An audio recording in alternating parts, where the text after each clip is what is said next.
Over the last year at Ipsos MORI, we've been doing a whole series of analyses about generations and generational difference, and there's two main reasons for that.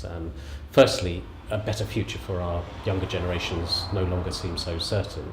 It's always been the case that we've assumed that generations will tend to get better off and have a better quality of life than the previous generation.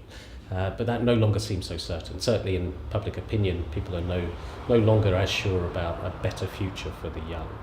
But it's also, we've got better data now. We can look at longer time series. We can start to unpick what's really going on in terms of patterns in people's opinion, whether it's to do with when they were born or their age or life stage. And those two things give us a real insight into shifting public opinion. The particular chart that we pulled out for the sculpture is on whether people feel poor.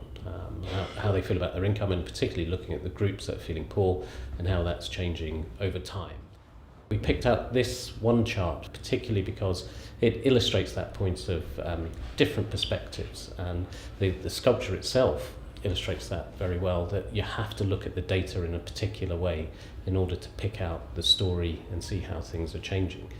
And what the data shows is very different patterns in people's feelings about their own income.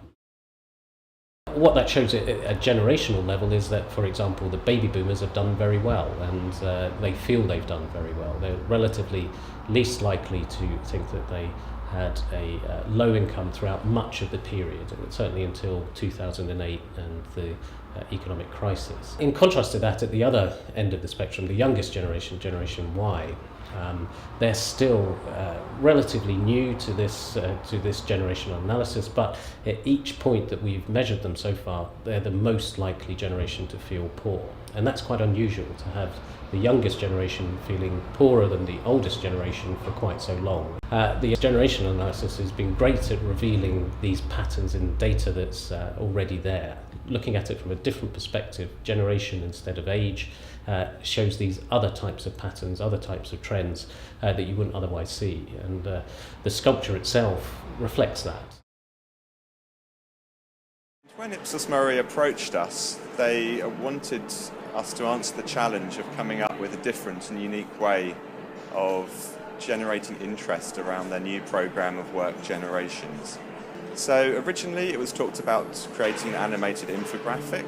With there being so much infographics in the media at the moment, we thought that we really needed to create something like truly different. So we decided to go with a 3D sculptural infographic because we thought it'd be really interesting to take the information which Ipsos MORI had gathered off of the flat page. Normally information is presented statically and flat, either in a presentation or on a PowerPoint.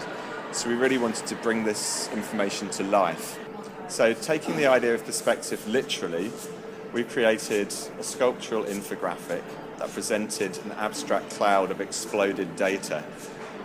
But when you look at it from a certain perspective, that abstract cloud then coalesces and makes sense and shows the results of the question which Ipsos MORI were putting to the different generations.